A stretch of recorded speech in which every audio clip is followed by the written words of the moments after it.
Oi, gente! Fazer turismo em alguns destinos desconhecidos pode parecer um pouco complicado, principalmente quando falamos de alguma região que não é tão popular. Ainda mais quando não há muitas informações disponíveis na internet, por exemplo, com dicas do que fazer e do que não fazer no destino escolhido. Quando decidimos fazer uma viagem para uma região cuja história conta com episódios violentos, muitas dúvidas vêm à cabeça. Para isso, o mapa de viagem sempre traz um papo agradável com alguém que conhece os destinos da forma raiz, não apenas pelas páginas da web. Assim você poderá aproveitar muito mais seu passeio e seu aprendizado.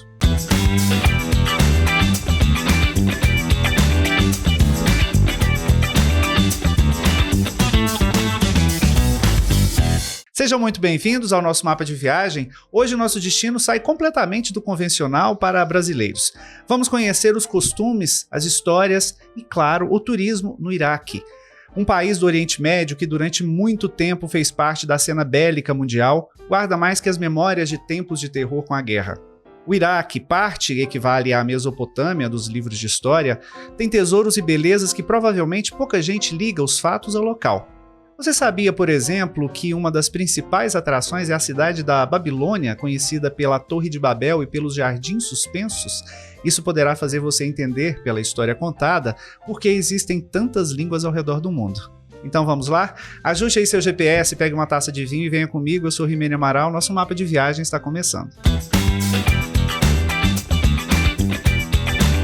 Meu convidado de hoje, como eu disse, é mais que turista no Iraque. O jornalista Afif Sarhan é jornalista e vai nos contar um pouco das coisas únicas que viveu no Iraque durante sua experiência em mais de 6 anos no país. Afif, muito obrigado por aceitar o convite. Seja muito bem-vindo ao nosso mapa de viagem, que a gente começa agora. Eu que agradeço, Viane, pelo convite e muito feliz de estar fazendo parte. Antes de mais nada, o que a vida lhe reservou? O que te fez sair do Brasil e colocar a vida pronta por 6 anos no Iraque? Qual foi o principal motivo de você estar lá? Olha, foi aos meus 19 anos de idade, isso tem muito tempo, eu tive uma oportunidade de ganhar uma bolsa de estudos de medicina lá fora, né? Então, na verdade, minha primeira parada foi no Líbano. Tentei no Líbano, fiz até uma prova para entrar na Universidade Americana. Consegui passar, só que tinha um problema muito sério, que essa bolsa eu tinha que tirar, 9,5 em todas as matérias durante todo o curso. Inclusive no árabe. Não, era até em inglês. Ela é americana, menos isso é mal. Interessante, menos mal. Só que eu vi que não era possível, né? Porque se eu não tirasse a nota, eu perdi a bolsa e minha família não tinha condição de bancar uma faculdade dessa. E aí veio onde meu primo e minha tia, que moravam no Iraque, em Bagdá especificamente, entrou em contato comigo e falou: olha, por que você não vem para cá? Aqui eu consigo uma bolsa para você. Isso em que ano? Isso foi em 1998, né? Então eu falei assim: eu vou arriscar. Eu não sabia nada, eu não entendia nada, eu não falava nenhuma língua, quer dizer, o português, né, saído praticamente da escola. Mas vou me arriscar, também tinha muita curiosidade de conhecer um pouco da cultura do meu pai, né, a cultura árabe em geral. Então foi essa motivação que me levou até lá, naquele ano. E nesses 6 anos deu para você conhecer bem o lugar onde você pisa, né? Dá para você conhecer estações, dá para você conhecer costume, dá para você conhecer o serviço, como funciona. Qual que é a melhor época para se viajar? Como chegar até o Iraque? Quais são os documentos necessários para um brasileiro entrar lá? Olha, a gente já começa falando sobre a melhor época. Sem dúvida nenhuma, é entre novembro e março. O clima no Iraque é um clima com temperaturas altíssimas, né? Então, o normal que a gente tem lá é em torno de 30 graus, quando a gente pode dizer que está ameno. Mas nos meses que a gente chama de Tamuz, que é ali julho para agosto, a temperatura ela ultrapassa 50 graus Celsius. É uma temperatura mesmo de deserto sem nada. E como é um país que não tem muita arborização, são mais coqueiros, né, que são os pés de tâmara, na verdade, então isso aumenta e amplifica ainda mais. Então essa é a melhor época, o restante é muito quente, não compensa viajar. Para você viajar lá, o brasileiro precisa de um visto, obviamente, a gente precisa tirar, mas é muito simples, muito fácil. E o transporte hoje, né, você consegue chegar de avião tranquilamente. Não tem uma viagem direta do Brasil para lá, mas você pode fazer escala em Istambul, em Dubai, e obviamente vai para o Aeroporto Internacional de Bagdá. Isso hoje é muito mais fácil, porque anteriormente, durante o embargo, né, que foi a época que eu fui para lá, não tinha, você só conseguia entrar no país de carro mesmo. Você chegou a ficar hospedado em casa de parentes? Como é que foi essa história? Sim, na casa da minha tia. E como é que é para um turista, por exemplo? Como são as hospedagens lá? Onde se hospeda? Existem hotéis, pousadas, casas de aluguel? Airbnb funciona lá? Todos os hotéis que você imaginar existe em Bagdá, tipo a linha Sheraton, Hyatt. Então, a gente tem hotéis de primeira classe, até mesmo pequenos hotéis também, tipo o Hamra, que é muito mais acessível, onde normalmente os jornalistas também ficam hospedados lá no país. O que um ocidental precisa saber e entender para não fazer feio e não infringir as leis locais? A gente sabe que o Oriente Médio, muitos dos países do Oriente Médio, por conta da religião, têm alguns hábitos e até leis que são muito diferentes das nossas, né? E é preciso ter esse cuidado também para quem vai para lá. Sem dúvida, eu acho que é uma troca mesmo em qualquer nação, você tem que ter uma noção, né, antes de entrar lá. Eu acho que o mais importante lá é a questão das mulheres, eu destaco isso. Você não cumprimenta mulheres, né? Não existe esse hábito devido à religião, né? As mulheres se cumprimentam entre si, os homens se cumprimentam entre eles. Tanto é que os homens se beijam, né, no rosto quando se cumprimentam, e você não pode ter esse contato com a mulher, a não ser que seja alguém da família, obviamente. E principalmente também não ter cenas amorosas em público. Então esses são os principais pontos que tem que se tomar cuidado ali no país. Dentro, no dia a dia, nas ruas, uma coisa mais normal. A gente pode dizer hoje que isso é uma coisa mais corriqueira do como é aqui no Brasil e como é lá. É normal, tranquilamente. Tranquilo. O que você vai ver de diferente são, na verdade, as roupas, né? Mas o jeito de agir das pessoas é a mesma coisa, não tem muita diferença. A gente sempre fala aqui no Mapa de Viagem do respeito que o turista precisa ter principalmente aos destinos onde vai, né? A gente vai para poder voltar com alguma coisa e não para levar alguma coisa. A gente traz na alma a modificação dentro de cada um e deixa lá apenas a saudade, como diria aqui no Araguaia, né? As pegadas, alguma coisa nesse sentido. O turista, quando ele visita um destino como esse, é preciso de ter esse respeito e essa obrigação, principalmente na questão religiosa. Os países do Oriente Médio, eles têm muito isso, né? A religião muito arraigada. Alguma coisa para se levar em consideração na hora de se chegar lá, por exemplo, os costumes diários de fazer suas orações, como proceder, como o turista deve proceder com relação a isso? Olha, no país, a gente, como o Iraque, é 95% na religião islâmica, né? E a maioria também xiita. Então, acho que a questão do respeito, ele está muito em onde você entra em espaços religiosos. Por exemplo, em mesquitas, você tem sempre que entrar descalço, sempre com uma cabeça um pouco mais baixa, em sentido de respeito, para fazer a oração. Você pode andar normalmente ali, as mulheres têm sempre que ter um lenço na bolsa quando ela é turista, porque tem alguns locais que ela vai ter essa necessidade.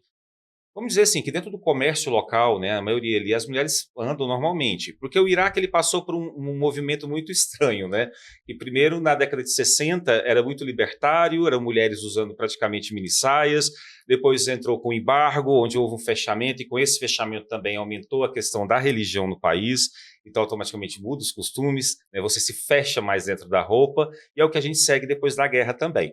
Então esse é um problema que foi um pouco inverso lá.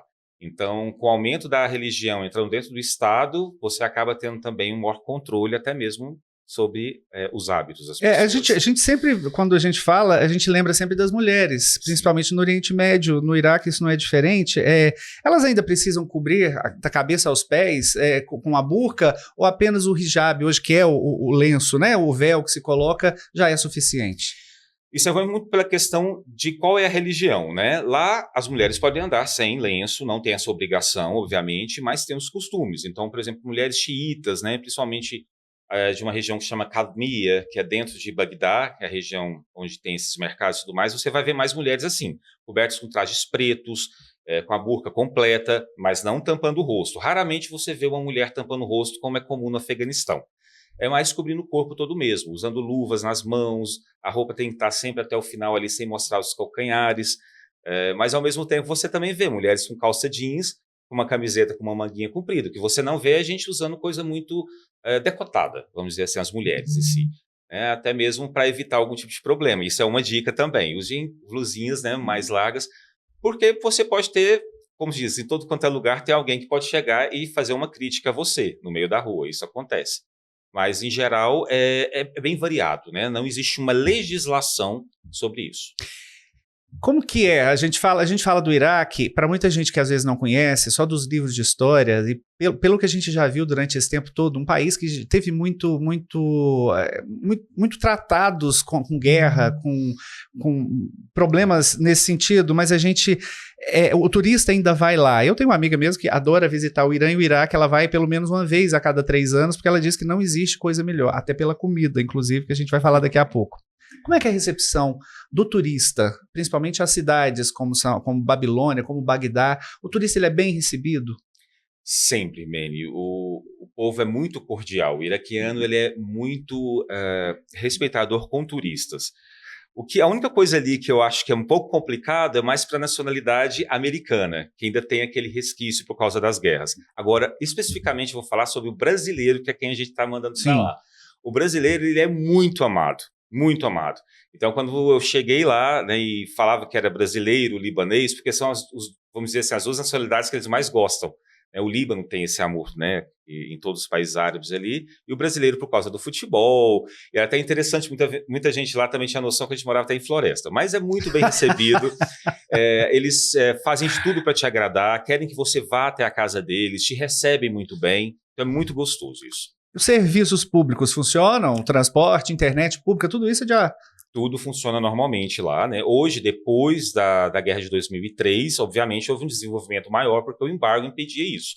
Né? Antigamente não tinha internet, você tinha um transporte muito precário, hoje já melhorou bastante. E uma coisa que é muito interessante sobre transporte é a questão do táxi. O táxi é muito barato e acessível para você. Porque o petróleo, né, é um país rico em petróleo. Estão em cima das maiores minas de petróleo. Para você ter uma noção, você enche um carro de gasolina ali, você vai pagar o que hoje representa uma moeda brasileira em torno de R$2,50 para encher um tanque. Vamos para o Iraque, gente. Então isso era a melhor parte. Então o táxi acaba sendo muito barato também. Fifi, lugares para conhecer eu acho que não faltam, né? Até pela quantidade de história que o lugar tem. Falemos de pontos turísticos, né, um pouco divulgados aqui no Ocidente. O que você destacaria? Olha, primeiramente, conhecer a Babilônia, né? A gente chama de Babel lá. É um local que você ainda tem as ruínas daqueles jardins suspensos, você tem alguns portais que foram mantidos, porque muita coisa foi levada para museus da Europa, né? Isso realmente virou ponto turístico? Existe uma peregrinação, entre aspas, com guias e tal? Sim, tudo isso? Sim, tem uma peregrinação, então você chega, tem, vamos dizer assim, os horários que você pode visitar, tem museu lá dentro. É uma cidade um pouco longe de Bagdá, né? Então, se eu não estou enganado, é em torno de 170 quilômetros.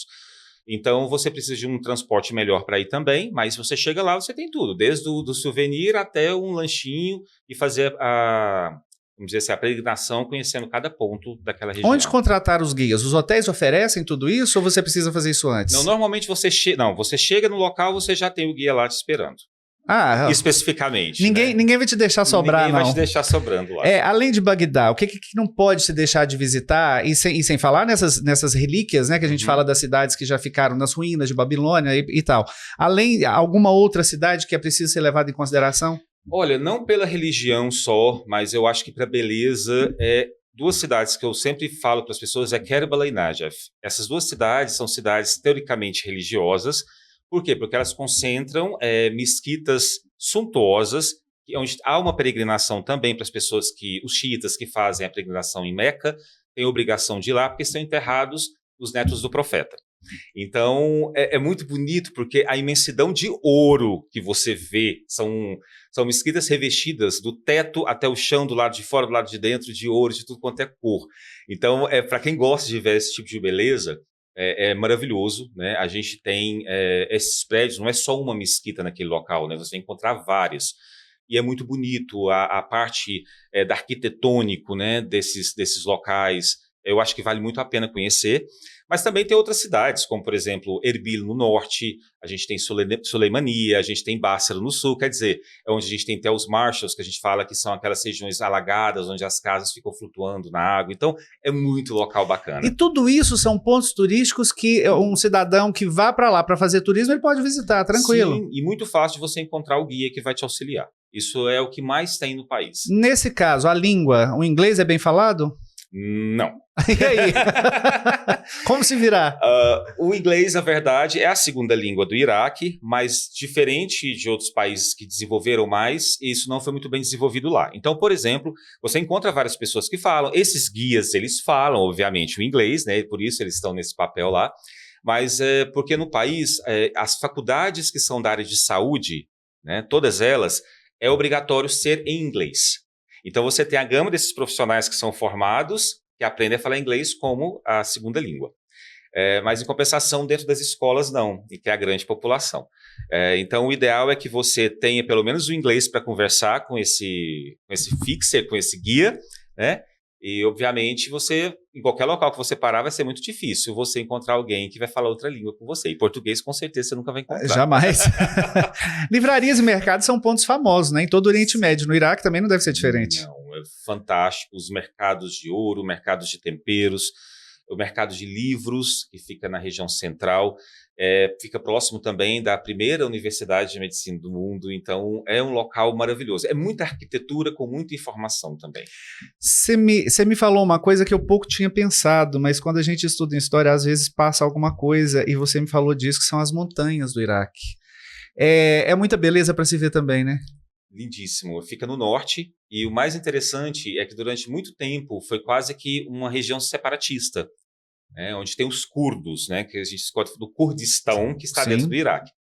E lá são montanhas assim que perdem de vista, uma água cristalina, que eu acho interessante, eu gosto sempre de contar isso, que lá tem um costume muito grande de comer melancia. Quando você vai fazer um piquenique, você sempre leva uma melancia. E nesse local, você coloca ali na água, 3 minutos, a melancia está congelada praticamente, de tão fria que é a água. Então, é uma água cristalina, é inexplicável o visual. É potável a água? Potável, totalmente potável. Maravilha isso. Coisas que a gente, nos mapas, nos livros de história, a gente não fica sabendo. E quando você vai procurar na internet, esse tipo de coisa também não é dito, né? Só para quem já foi, já esteve lá, para poder entender. Casamento também é um fato curioso para aquelas bandas. O que chama atenção no casamento iraquiano? É muito suntuoso. É muito suntuoso a dança, a forma que as pessoas participam, mas o mais interessante especificamente lá é porque você casa durante o dia todo e você vira à noite. Então, começa no café da manhã, então a festa, e os noivos aparecem e dançam, e depois tem várias cerimônias ao longo do dia e da noite. Quer dizer, 24 horas de festa. E sempre acompanhado de muita comida boa, né? Muita comida boa, de todos os tipos, e muito interessante isso, a mistura de muito sal com comida salgada, comida doce. Até demorei para aprender a comer isso. Aí não dá para a gente falar no Oriente Médio sem destacar a comida. E a gente aqui no Brasil conhece um pouco da comida do Oriente Médio, sabe um pouco, mas tudo vai muito além daquilo que a gente imagina. Você destacou que te chamou a atenção por ser rica, né, a mistura das tradições culinárias que datam da Mesopotâmia.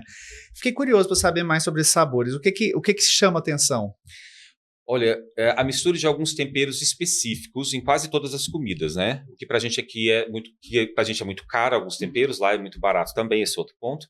O uso do cardamomo, da canela, quase todos os pratos têm. Cominho, bastante. Cominho já é uma cultura quase toda árabe, né? As pessoas gostam muito. E pimenta do reino, branca, preta.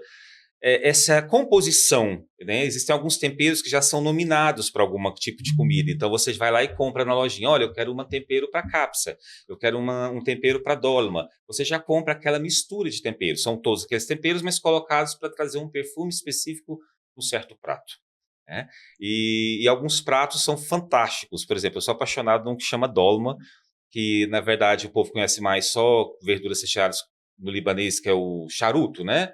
Ou a berinjela. E não, ele é um prato que tem vários, do tomate, a cebola, com a abobrinha, com a berinjela, todos eles recheados, a batata, que é cozido junto com esses temperos e tem um sabor incomparável. Eu tenho uma curiosidade, que eu lia muitos livros que se passavam na região do Oriente Médio, principalmente entre Afeganistão, o Curdiquistão, inclusive, e que eles comem uma coisa chamada kurma. Eu sei que tem arroz, mas nunca soube, na verdade, dizer o que era. Mas o que me me pega por essa tal de curma, que eu imagino que seja um arroz temperado com alguma coisa, que se falava muito, era justamente nisso, nos temperos que eram usados para fazer. E isso, as pessoas quando comiam diziam, isso lembra a minha avó, porque a minha avó usava para fazer a curma em casa. Então parece que é como se cada grupo de condimentos fizessem jus a uma comida de alguém. A comida de uma família, que às vezes tem um pouco mais de cardamomo do que de canela, por exemplo. E isso tudo parece que essa mistura traz um pouco dessa emoção familiar. Totalmente, porque quando esses pratos foram criados, juntamente com eles foram criados um mix de temperos. Então isso é muito comum lá no Iraque. Você tem um mix de tempero específico para cada alimento. Desde um arroz, né? Lá tem um arroz também muito comum, tem esse mix que se chama biryani, que remete, igual eu te falei, à Mesopotâmia. Você tem a dolma, que remete à Mesopotâmia. Então são pratos muito antigos, então são misturas de temperos muito antigos que foram passando de geração para geração. Né? Então sempre é a vovó que ensina a família a fazer aquele prato, e isso vai dando sequência. Até hoje é assim. E não existe exatamente uma forma de falar tantas gramas para tantas gramas. O mais interessante é que esse mix é feito mais na mão. Você coloca tipo 2 punhados, dedos, um punhado, né? E você vê fazendo aquilo, é muito interessante. E conforme eles vão colocando, você vai sentindo na hora aquele cheiro daquela comida chegando para você. É muito emotivo, é muito... E restaurantes, eles são todos adeptos dessas comidas, ou os restaurantes têm pratos mais, vamos dizer, mais internacionais? Eles têm essa tradição nos restaurantes também? Tem alguns restaurantes que, obviamente, tentam sofisticar alguma coisa, mas é muito popular a comida de lá. Então, eles não gostam muito de variar muito de comida. Então, essas comidas... Sem frescura. Sem frescura, vamos Come-se dizer com assim. as mãos ainda? Come-se com as mãos, e é um desrespeito se você for na casa de uma pessoa e ele te servir para você comer com a mão, você pedir uma colher ou uma faca. Nunca faça isso, por favor, porque realmente é algo... É como se fosse uma ofensa para essas pessoas. Hoje não é todo lugar que se come com as mãos, né? Obviamente, assim, em vilarejos, as pessoas mais antigas ali ainda você tem. É uma bandejona que eles trazem para você com a comida ali. Você fica em torno dessa bandeja e todo mundo vai comendo. Normalmente não é se comer com a mão, é se comer com pão. Então as pessoas talvez tenham noção. O pão é a colher, né? Que você coloca dentro da sua boca. Entendi. Agora, quando a gente fala em comida, e você lembrou aí também, tem a história do sacudir a xícara de café para Como é que é isso? Você passou por essa experiência traumática também? Passei. Cara, olha, foi muito engraçado, porque eu cheguei lá e eu acho que, tipo, um mês depois, faleceu uma pessoa conhecida da minha família. Então vamos ao velório. O velório dura 3 dias, né? Fomos a esse velório e o que é muito comum, você estar no velório ali sentado e tem uma pessoa específica que passa com aquele bule maravilhoso servindo café sem açúcar. Aquela xicrinha árabe que a gente usa. Beleza, peguei a xícara da mão dele e me serviu ali. Na hora que ele me serviu, eu tomei o meu café, eu devolvi normalmente para ele dessa forma. Ele colocou café. Eu tomei de novo. Voltei de novo, terceiro. E cada vez que eu colocava, a única coisa que eu pus na minha cabeça quando eu cheguei nunca diga não a alguma coisa que te oferecem aqui. É desrespeito. Então eu tava sentindo aquilo estranho. Que nunca me ofereçam jaca no Iraque, pelo amor de Deus. Só que acho que na 7ª, isso foi um pouco de sacanagem do meu primo também, porque ele viu o que estava acontecendo e me avisou. Aí na 7ª ele me cutucou e falou assim, se você não balançar a xicrinha, ele vai colocar até amanhã. Você tem que fazer café isso. Pra você. Aí você tem que fazer isso aqui para ele. Aí Quando ele você faz isso, ele para de se servir. Se você quiser mais de novo, você estende a xícara. Você estende a xícara. A língua também pregou peças em você lá, né? Não pode falar tudo como se ouve na rua. Que é isso. Na verdade, muito. Quando você está aprendendo a língua, né, você não fala as palavras direito, ou você escuta alguma coisa e você não sabe o que a pessoa está falando, você chega em casa e fala para as pessoas. Você repete. Né? Repete. Né? Eu morava com uma tia minha de quase 70 anos de idade, né? Usava lenço, toda ragia, né? Foi a raja e tudo. E eu peguei um táxi e esse táxi, vamos dizer assim, ele me bulinou. E ele pegou e falou algumas palavras para mim ali, que eu não entendi, mas assim, eu entendi que tinha alguma coisa ali acontecendo, mas não consegui comunicar com ele muito bem, porque eu mal sabia pedir alguma coisa naquele início. Eu sei que eu cheguei em casa e, falando mal ali, de alguma forma, meu primo perguntou se eu tinha dado tudo certo, né, que o táxi estava aprendendo ainda a pegar. Aí eu expliquei que sim, né, e falei para ele, assim, olha, não, ele até me falou, mas eu não entendi, falei essas 2 palavras. Na hora que eu falei essas 2 palavras, eu só lembro da minha tia bater a mão na cabeça do lenço dela e puxei esse lenço pra cara e batia no rosto e eu sem entender o que estava acontecendo. Você tá tendo acesso, tia? E aí eu fui entender que, assim, que eu tinha falado uma pornografia, né, dentro de casa, o que eu não tinha noção depois. Depois eu aprendi todas elas e aprendi a falar direitinho. Mas antes que isso aconteça, antes de você aprender a falar e de qualquer um aprender a falar, nada mais simples também do que aquilo, né? Se você não sabe o que está falando, é melhor se conter. Fica caladinho. Melhor do que besteira. Isso para nos falar besteira. Quando a gente fala muito aqui do respeito às outras culturas e às tradições dos povos para os quais você vai viajar, para onde é o seu destino, somos nós os intrusos. Somos nós que precisamos aprender. Vá com sua cabeça aberta, com a mente aberta, para poder aprender e trazer de volta só aquilo, né? Saudade, o aprendizado e o conhecimento que você traz. São países, principalmente os do Oriente Médio, que têm uma história muito mais rica e muito mais longeva do que a nossa. Aliás, anos-luz à frente de nós com tudo isso. Já passaram por tantas coisas e o que a gente vai fazer é apenas conhecer. O que a gente traz é o aprendizado. Afife, muito obrigado pela sua presença. Eu acho que esse papo é apenas um de tantos que eu quero que você volte a sentar aqui no Mapa de Viagem e falar com a gente. Eu acho que é preciso desse tipo de esclarecimento, principalmente para nós que somos brasileiros, ocidentais e brasileiros, que muitos ainda não têm a mente tão aberta para viajar para lugares como esse. E quando você chega e fala, para poder explicar, inclusive para mim, e trazer essa serenidade de como o Iraque não é aquilo apenas que se apresenta nos jornais das guerras e de tudo isso, e mostrar que existe muita coisa bonita, muita cultura, muita comida boa para se viver e para se aprender lá, vale muito a pena. Muito obrigado por isso. Obrigado, Rimene, pela oportunidade e sempre lembrando que o Oriente Médio está na nossa história, dos nossos ancestrais de todos, então vale a pena conhecer um pouquinho também dessa história. A gente vai falar mais sobre isso. Muito obrigado. Viajar é sempre um aprendizado e disso ninguém tem dúvida. Mas viajar para lugares pouco convencionais, para nós ocidentais, brasileiros principalmente, é um banho de conhecimento.